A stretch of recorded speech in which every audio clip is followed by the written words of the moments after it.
I'm Imani Mixon, founder-in-chief of the city proper, and I'd like to invite you into my living room for one-on-one, in-depth interviews with the most talented creatives in Detroit, who also happen to be the homies.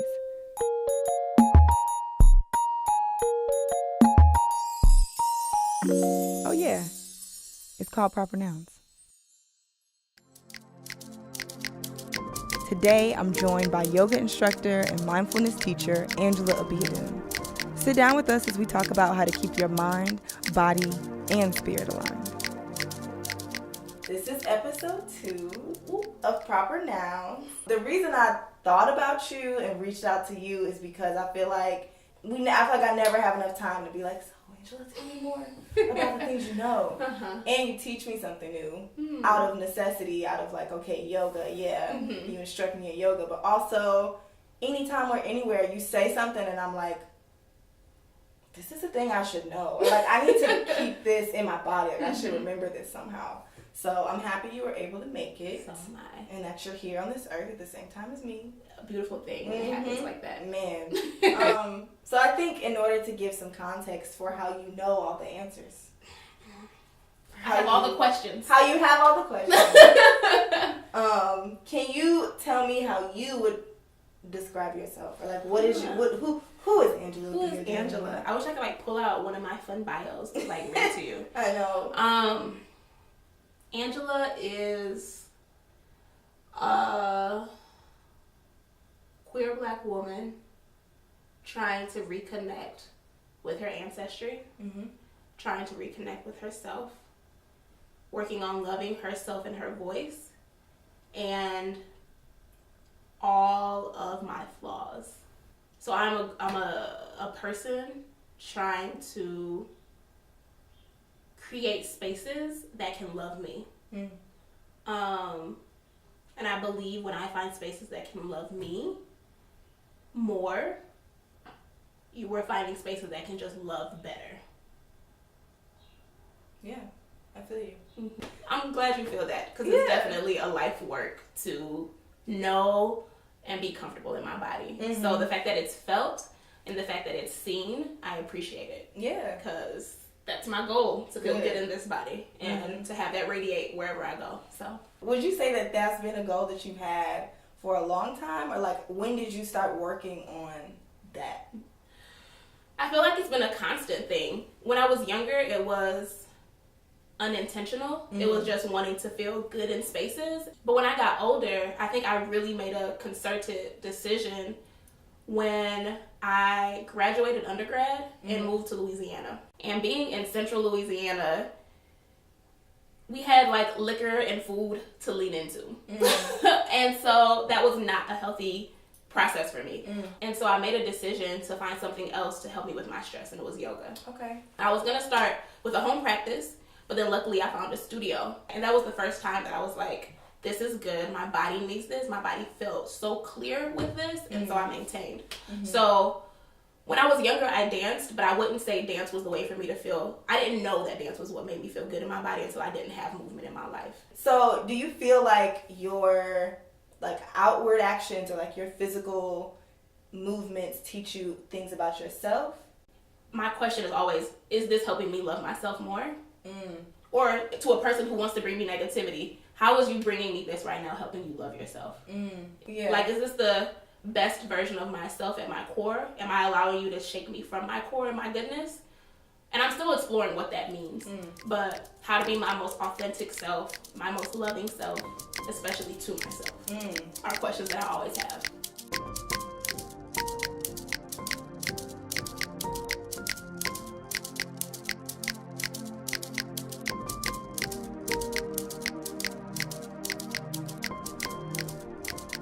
There's this emphasis on being an independent, self-sufficient person. But the hardest work comes when it's time to be real and ask for help. How do you keep your tribe intact and yourself intact? As a black woman who was once a black girl, we're taught that to be loved in our families, we have to have a certain role. We have to show up for our families in a certain way. I believe we are socialized, we being black women in particular, are socialized to do so much more emotional labor for people. Oh my God. To do so much more like self-care for others, so like caring for others. Mm-hmm. And so I regularly have to undo this idea of being selfish. And I realized that the only time people in my life call me selfish is when I choose to put myself first. I feel more often than not I pour into those around me. And I someone wrote this, or I heard it said somewhere, but like, find someone who will love you like a Black woman will. Because I feel like Black women give so much love, oh my God, give so much accountability, give so much space to like have people thrive and grow, but we often are not provided that in return. Everything we talk about is magnified and amplified with the idea of being a Black woman too, because it's not the same responsibility, it's not the same expectations, it's not the same forgiveness. People will be mad at you when you decide not to care about them. Mad. You owe me Hurt. your care. Who are you to not care about me right now? Yeah. I'm someone who's going through her own shit, who needs to take time for her. Yeah.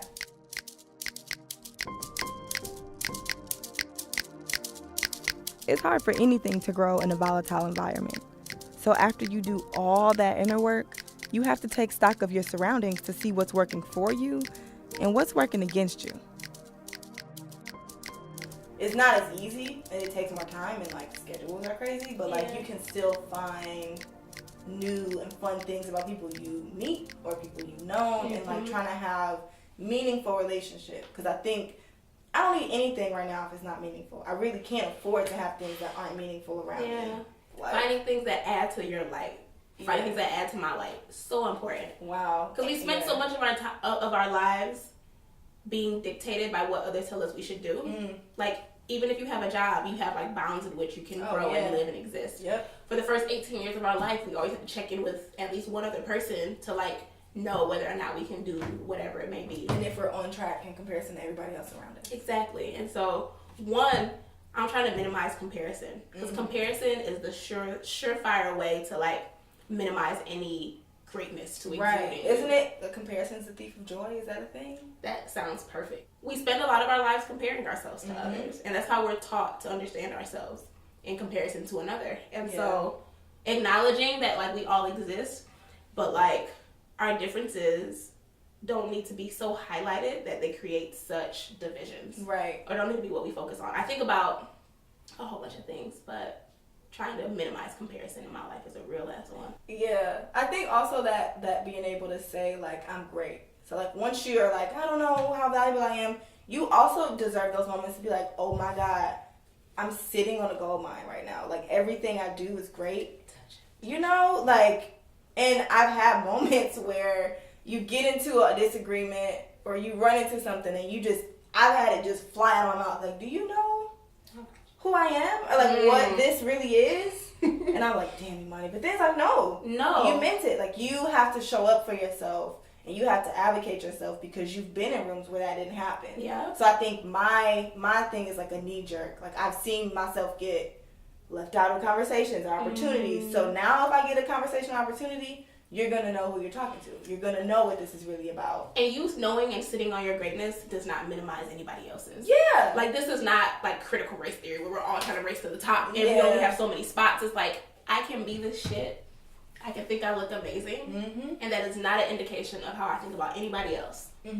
But, like, how you move is so full, so grounded in self that you'll enter space and unintentionally become like the center of attention. Right. And people are just like asking of you and asking and asking. Show me and something, asking. teach me something, tell me something, give me something. And it's like, okay, I want to shut up now. Yeah. I want to be done because I have felt like I've poured so much into this space. Can this space pour into me? Yeah. And I think that's something that I want Black women in particular to ask for more. Their spaces to pour into them. So this goes back to this whole, like, we can all be the shit. When someone asks for love, why can't we just give it to them? Oof. When someone asks for an affirmation, why can't we just give it to them? Wow. And I've been thinking about that because there's a thing of not gassing somebody up. Yeah. There's a thing of not offering more compliments because that person should already know or already gets a lot. And it's like, no, there's enough love, enough gas, enough affirmation to go around. It's not running out. We don't have to pay for this. It's not real gas. It's theoretical. This is spiritual gap. And the spiritual is unknown how deep it is. Yeah. And so, like, why can't we just give more love? And so, I'm also, with that being like, so give me all. No, right, also, let me have the first round. And so this is where part of the conversation comes up too about taking responsibility for asking what you need emotionally. Like, I'm learning that I can't just expect people to know what I need. And asking for those emotional things, for me, tends to be the hardest thing to ask for. Okay. Uh-oh. No, I see things rolling. My whole head is just like, woo, woo, woo. Yeah. That's a lesson that I'm learning, though. Like, being like, I would like to cuddle. Will you cuddle with me tonight? I have this concern. Could you, like, process this with me? I feel this way about myself. Can you help me think through this? Wow. So I've been asking of that more. It's hard. Do you get good responses sometimes? I do. And I also will say the type of I use the type of response I get as indicator of how I can expect you to show up in my life. Wow. I move through the world angry more often than not. I move through the world hurt more often than not. I think I've always been sensitive. I've only recently learned the value in acknowledging and being true about my vulnerability and sensitivity. Right.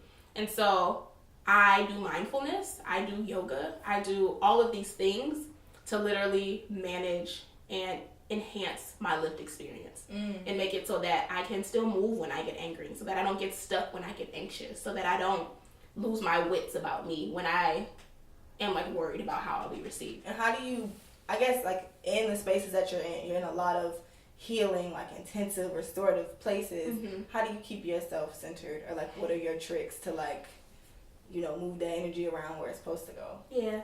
Movement. So similarly, I'll be like, I just need to shake my ass. Y'all, let's find a place. You hold the chair. I just gotta go. Yeah. But movement in all the ways. Writing also. Words have been my solace since I was young. It was funny because I would get in trouble. My dad was like, no TV. That's fine. And I just opened up a book. Right. It's or write something down. And then I also eat a lot. I plan a lot of my life around what I eat.